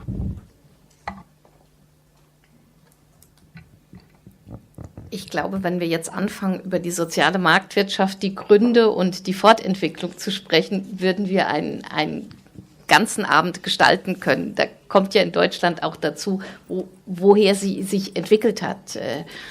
Kommt ja dann noch die katholische Soziallehre dazu, was ein ganz spannendes Thema ist. Aber ich glaube schon, wenn wir, und das versuchen wir ja, und deswegen ist es auch ein Unterschied, ob wir über das Regierungsabkommen oder über das Parlamentsabkommen reden. Wenn wir versuchen, uns immer in den anderen hineinzudenken, wie wir es wirklich jetzt in dem Jahr versucht haben, dann können wir auch gemeinsam etwas verändern und erreichen. Weil wir viel mehr das betonen müssen, was uns eint und was wir vom Ziel her denken müssen und nicht von den schweren Schritten, die auf dem Weg bis zum Ziel liegen. Und so haben wir diskutiert dieses Jahr. Wir haben vom Ziel her gedacht. Wir waren übrigens auch früher fertig als das Regierungsabkommen. Und deswegen, ja, ist so. Und deswegen glaube ich auch, dass es nicht in schönen Gipfeln und in Absichtserklärungen sich erschöpfen wird, sondern in konkreten Handlungen, weil wir eben Versprechungen gemacht haben, die wir auch einlösen müssen. Merci. Si vous voulez donc maintenant, vous avez la parole. Alors, posez s'il vous plaît des questions brèves, pas de discours, parce que sinon on n'aurait pas le temps. Bon, attendez, je vais commencer. Bon, je commence par là. On va faire. Allez-y. Oui. Bonjour, Corinne de France. Ce traité de coopération bilatérale a pour but d'approfondir la coopération européenne, vous l'avez aussi souligné, mais comment les partenaires européens et Bruxelles, en tant qu'institution communautaire, réagissent-ils depuis plus d'un an qu'il est en préparation? Crainte à nouveau d'une Europe à plusieurs vitesses? Loue-t-on une initiative franco-allemande pour essayer de faire rebondir l'Europe? Certains partenaires vous ont-ils fait part de leur désir de rejoindre un groupe franco-allemand? Oui, alors Madame Groden-Kranich, je voudrais répondre. Trois questions ensemble, oui. Parce qu'on est déjà... Oui, on peut prendre. Bon, vous prenez cette question. David Kahn, fondateur du Parti fédéral Europe, parti franco-allemand. Je pense que la France et l'Allemagne et le reste de la zone euro sont maintenant mariés, mais on a un grave problème dans le couple, c'est le déséquilibre entre pays créditeurs et pays débiteurs. Le déséquilibre de quoi? J'ai pas entendu. Entre pays créditeurs et oui. pays débiteurs, oui. qui s'accentue d'année en année, qui produit donc des différences au niveau du chômage, au niveau de la balance commerciale, etc. Il est donc nécessaire de faire des transferts. Mais ces transferts, il y a deux conditions pour qu'ils soient réussis. Il faut d'une part qu'ils produisent des biens en commun, des biens publics communs, l'armée par exemple. Et deuxièmement, il faut qu'ils soient accompagnés d'un contrôle de gestion. Je crois qu'on a passé le cap où on pouvait faire des transferts sans avoir un contrôle de gestion en contrepartie. Ce qui amène nécessairement à penser à créer un État fédéral. Et pour commencer, je pense, un État fédéral franco-allemand. Merci. Alors, encore une autre question à côté. Bon, mais prenez au fond, s'il vous plaît. À côté. À côté, j'avais pas vu que vous... Ich habe auch eine Frage, die wurde letzte Woche schon bei der Diskussion mit Herrn Wassermann und Herrn Lammert angesprochen und mich würde da die Perspektive von Ihnen zu interessieren. Und zwar haben Sie in der Konsultation mit dem jeweils anderen Parlament auch etwas über Ihre eigene Rolle in Ihrem eigenen Land jeweils mitgenommen? Der Bundestag und die Assemblée Nationale haben ja sehr verschiedene Rollen. Vielleicht hat das irgendwie auch nochmal eine Reflexion der eigenen Rolle ausgelöst oder ging es wirklich mehr um den Austausch? Danke. Je propose que vous répondez à la première question, vous répondez à la deuxième, et puis Vous répondez, monsieur, la troisième. Oui, parce que si les 4 répondent, là, on n'aura pas le temps. Alors, allez-y. Je ne suis pas satisfait du choix de la... Ich würde gerne trotzdem zur letzten Frage kurz was sagen, weil die können wir gemeinsam beantworten. Ja. Wir haben sehr viel über unsere Rolle als Parlament gelernt. Welche Stärke wir in Deutschland als Parlament haben und wie wir damit umgehen, auch mit morgen. Das wird der Christoph noch mal anders sagen können. Aber ja, wir haben viel über uns selbst gelernt. Und zur ersten Frage, die Diskussion um das Weißbuch ist ja damit nicht aufgehoben. Wir haben über das Europa der 2 Geschwindigkeiten, wir haben über unterschiedliche Modelle diskutiert.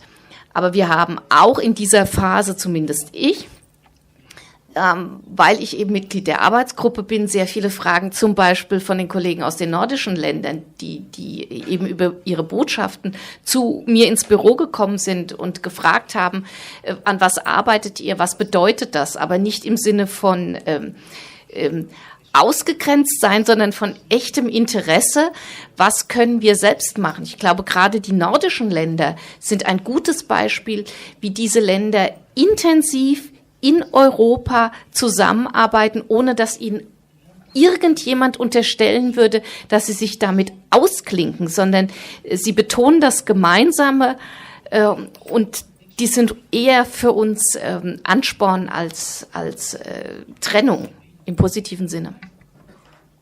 Merci. Sylvie, sur l'État fédéral, sur la deuxième question. Et oui, il faut un peu travailler. Non, vous êtes gentil, Henri, je vous remercie. Non, ce que je voulais dire, c'est plus intéressant de rebondir sur la question des autres pays. Parce que ça fait aussi partie d'un état d'esprit. On peut pas, comment dirais-je, présupposer un appétit fédéral. Moi, ce que j'observe, il y a 2 types de réactions. Il y a la réaction tout à fait légitime des partenaires qui disent qu'ils veulent pouvoir faire partie des discussions, que c'est leur avenir, que ça les concerne. Et tout ça, c'est pour ça qu'il faut qu'il y ait un lien avec les institutions plus larges. C'est pour ça que le franco-allemand, c'est une condition nécessaire, mais pas suffisante. Je dirais que ça, c'est la réaction normale. D'ailleurs, je rappelle qu'en 1950, ce qui a convaincu Adenauer, je le dis toujours en Allemagne, c'est la Gleichberechtigung. Hein. C'est comme d'agir en Europe, pour l'Allemagne à l'époque, comme un membre égal en droit de tous les autres. Et en Allemagne, en ce moment, il y a parfois des gens qui oublient que tous les membres sont égaux en droit. Donc, c'est une chose extrêmement importante pour que ça fonctionne. Après, vous avez ceux qui exagèrent, qui soit ne veulent rien faire, soit sont jaloux, soit ceux-là, c'est pas très grave, les chiens aboient et la caravane passe. Voilà. Mais il faut vraiment respecter tout ce qui est vraiment une demande respectable de participation, de jeu collectif. Et je dirais ne pas s'intéresser trop à ceux qui veulent simplement empêcher de faire des choses. Étant entendu que vous savez, l'Europe à plusieurs vitesses, elle est inscrite dans les traités. Il faut arrêter de se faire peur avec l'Europe à plusieurs vitesses. Elle est prévue. Il y a des coopérations structurées en matière de défense, il y a des coopérations renforcées qui sont inscrites dans les traités. Vous avez l'euro auquel tout le monde ne participe pas, vous avez Schengen auquel tout le monde ne participe pas, etc. Donc relax là-dessus, hein, relax.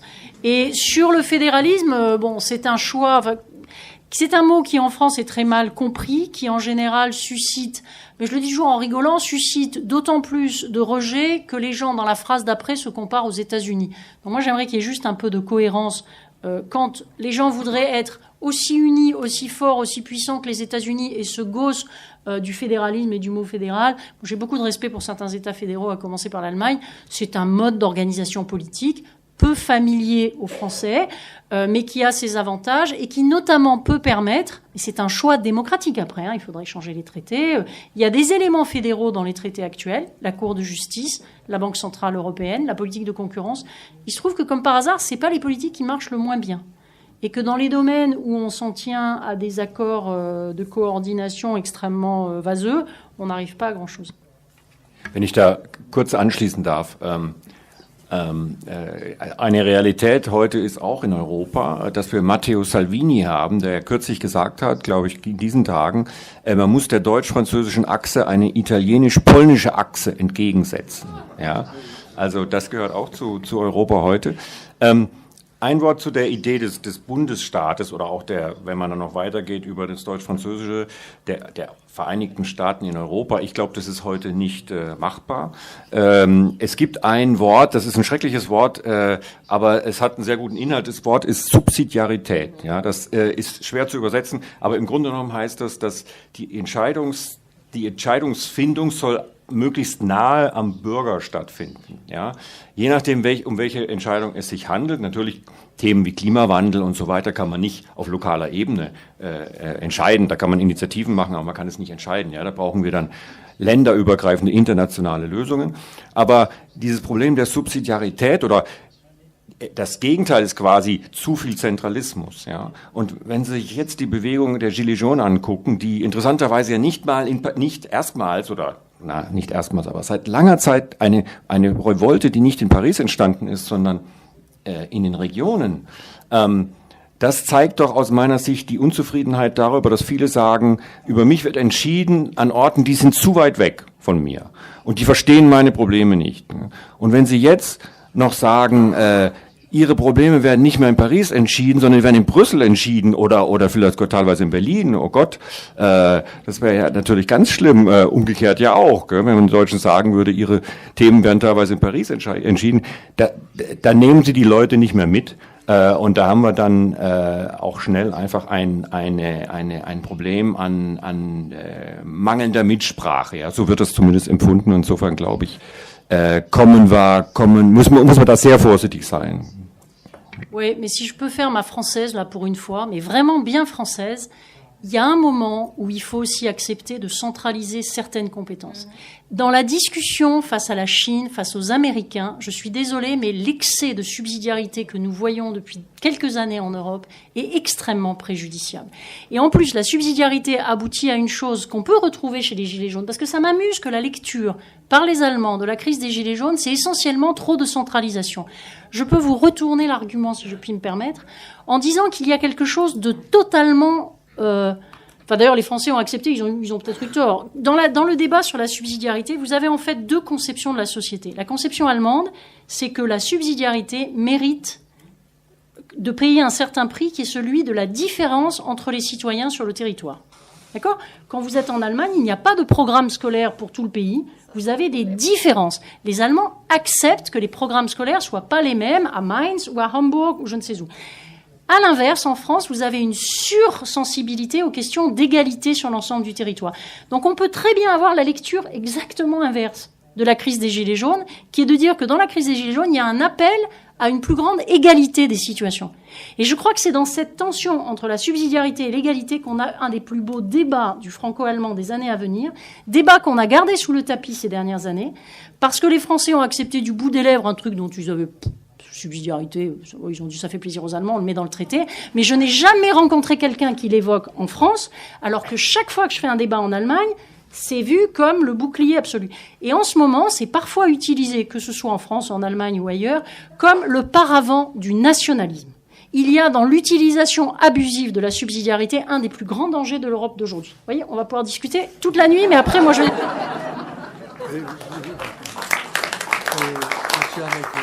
Vous deviez intervenir sur la troisième question. Sur la différence de fonctionnement des institutions en Allemagne et en France, oui, certes, les institutions fonctionnent de manière très très très différente, mais comme l'a dit Ursula, nous avons beaucoup appris l'un de l'autre et au final, le Bundestag a négocié avec le gouvernement allemand de la même manière que l'Assemblée nationale et les députés ont à négocier avec notre gouvernement.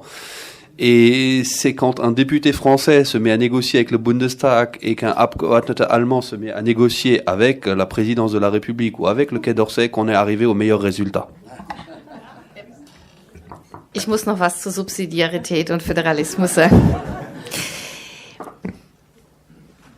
Zum einen ist es auch nicht immer leicht, in diesem föderalen Gedankengut dann auch Entscheidungen zu treffen. Wir geben es nämlich in Deutschland sukzessive auf, wenn die Länder Gelder möchten für Bereiche, für die sie eigentlich zuständig sind. Und die Frage, was ist Land? Bildung ist ein ganz großes Thema, bei dem die Länder aber im Moment vom Bund sehr viel Geld möchten, weil sie es brauchen. möchten aber nicht, dass der Bund mitredet. Und der Bund sagt natürlich, und da sind wir gleich wieder in Europa, wenn ihr Geld von uns bekommt, möchten wir auch mitreden. Und insofern erleben wir die Debatte, die wir teilweise in Europa haben, schon in Deutschland selbst. Was die Subsidiarität und die Verantwortlichkeit in Europa grundsätzlich angeht, da müssen wir, und da bin ich auch wieder bei Ihrer Frage, auch heute uns die Frage stellen, so wie wir den Élysée-Vertrag mit dem Aachener Vertrag jetzt weiterentwickelt haben und ergänzt haben, müssen wir uns schon fragen, was ist heute noch europäisch zu regeln und was könnten wir heute wieder national regeln. Nach dem Krieg hat eine ganz andere Hungersituation beispielsweise in Europa geherrscht als heute. Muss Landwirtschaft noch so europäisch geregelt werden oder müssen wir uns nicht eher fragen, was können wir wieder an die Länder zurückgeben? Auch das ist eine Frage, die wir über diese Debatte, die wir jetzt geführt haben, auch auf die europäische Ebene heben. Also die Fragen werden nicht weniger, sie werden vielleicht ein bisschen anders und nicht minder spannend. Ich muss leider langsam weg. Alors peut-être, si quelqu'un a une question, si quelqu'un a une question à Sylvie après. Non, mais moi je... Ok, allez, je la prends. Mais si c'est pour quelqu'un d'autre, c'est alors, non. Alors voilà, une question. on prend tous le même train. Oui. Non, mais vous discuterez dans le train. Alors une question pour Sylvie Goulard. Hein. Non, peut-être que c'était. Allez, okay. attendez, tout à l'heure. Tout à l'heure. Eine Pflichtfrage. Ça, vous l'avez dit. Industrie- und Handelskammer. La chambre de commerce. Chambre de commerce. Industrie et artisanat. Oui. Bonsoir, Antoine Valette, étudiant en droit et en sciences politiques à l'Institut catholique de Paris. Donc j'ai une question pour deux personnes, donc la vice-présidente de la Banque de France et Monsieur Arendt, qui du coup ont, je pense, tous les deux été imprégnés comme moi de par leur scolarité par le franco-allemand, parce que j'ai fait un habit bac moi-même. Et du coup, je voulais poser la question la réforme du bac 2021 ne va-t-elle pas influencer les étudiants à aller vers d'autres langues que l'allemand, ce qui serait très dommage pour le coup. Mais est-ce que justement, il n'y a pas un problème dans l'habit bac et la réforme du bac 2021, parce que j'en ai parlé avec mes professeurs et il y a eu des problèmes. Il y a eu justement une volonté des étudiants de s'écarter de cela, alors que c'est très dommage. Et j'ai une deuxième question qui porte sur le petit juriste que je suis. Il y a eu le Code européen de droit des affaires qui a été travaillé. Et du coup, est-ce que, justement, certaines réformes, je parle là aux deux députés, est-ce que certaines réformes de ce Code européen a été utilisées dans le chapitre 5 sur l'économie ou sur ce genre de choses? Parce qu'en le lisant, j'ai trouvé un manque d'affaires qui auraient pu être utilisées de ce Code européen. Merci. D'accord. Merci, Sylvie. Non, mais je suis vraiment désolée, moi, quand je ne sais pas, je le dis, je ne connais pas assez bien la réforme du baccalauréat pour vous répondre. Franchement, je ne sais pas. Peut-être que M. Arendt le sait. Et sur le Code européen des affaires, c'est une idée que pousse notamment votre collègue Rudiger Kruse, et qui est une idée qui est assez séduisante, qui rejoint l'idée d'une assiette commune consolidée pour l'impôt sur les sociétés. C'est de trouver... de faire en sorte qu'il y ait plus de convergence pour que les entreprises puissent plus facilement être actives dans plusieurs pays. Et encore une fois, le franco-allemand peut servir de laboratoire, mais l'idée, ça sera que ce soit à l'échelle du marché unique ensuite. Mais évidemment, c'est compliqué. Ne dites jamais petit juriste. Surtout en Allemagne, il n'y a que des grands juristes. Je crois que vous étiez à Saarbrück. Vous étiez à Saarbrück quand on a présenté ce droit des affaires, enfin quand on a eu le 21 décembre dernier avec Peter Altmaier. Et je vais reprendre les propos de Peter Altmaier qui a dit l'important aujourd'hui c'est de se mettre à table et de discuter de ce droit des affaires. Et le traité d'Aix potentialise ces discussions. C'est ça qui est important. Et il a même dit à un moment donné, il ne s'agit pas seulement de discuter entre Français et Allemands, il faudra aussi aller discuter avec les Italiens, il faudra aller discuter... Voilà, donc c'est mon avis et je trouve que c'est quelque chose de très raisonnable. Sur la réforme du bac... Vous vous doutez que je suis saisi en ce moment de plein de demandes, parce qu'aujourd'hui, avec les moyens de communication modernes, on n'est plus juste député d'une circonscription, notamment avec cet enseignement de l'allemand notamment dans les lycées de Marseille. Et effectivement, il y a un tronc commun maintenant sur la seconde entre le bac général et le bac professionnel. Et arrivé en première, on a à choisir des spécialités. Alors il y a une liste de spécialités générales, il faut en choisir 3. Ou alors technologiques, et je me retrouve dans des établissements où on supprime les spécialités générales, et donc ça redevient des lycées exclusivement technologiques, et comme l'allemand est une spécialité générale, il n'y a plus d'enseignement de l'allemand possible, par exemple.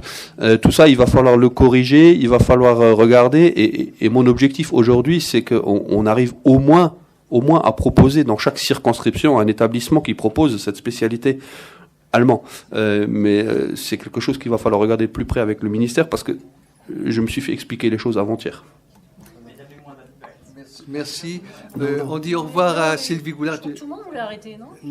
Non, il y a encore 2 ou 3 questions. Mais moi, j'ai appris un truc en Allemagne, c'est die deutsche Pünktlichkeit. Mais bon, faites comme vous voulez. Je n'aime pas, moi, partir d'un panel. On m'avait dit 21h, donc... Oui. Bon, encore deux questions, et puis on va arrêter. Une de dame, oui.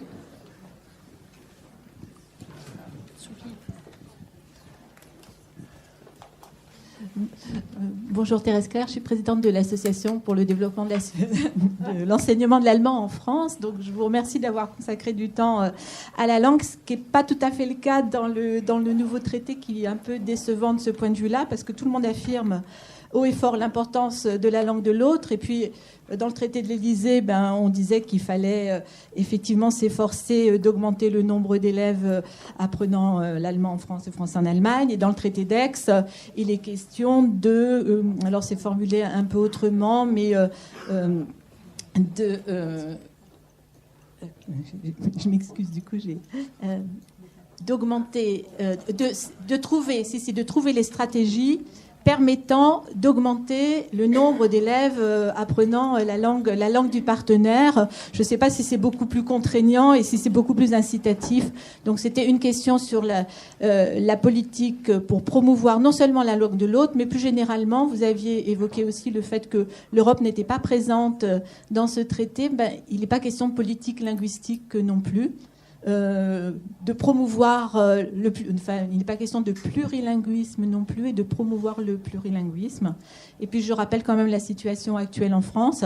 Alors je pourrais vous dire quelques mots sur la réforme du lycée, sur les spécialités, mais c'est trop technique, donc je ne dis pas, c'est juste un chiffre. Non, donc je le fais, c'est pour ne pas le faire.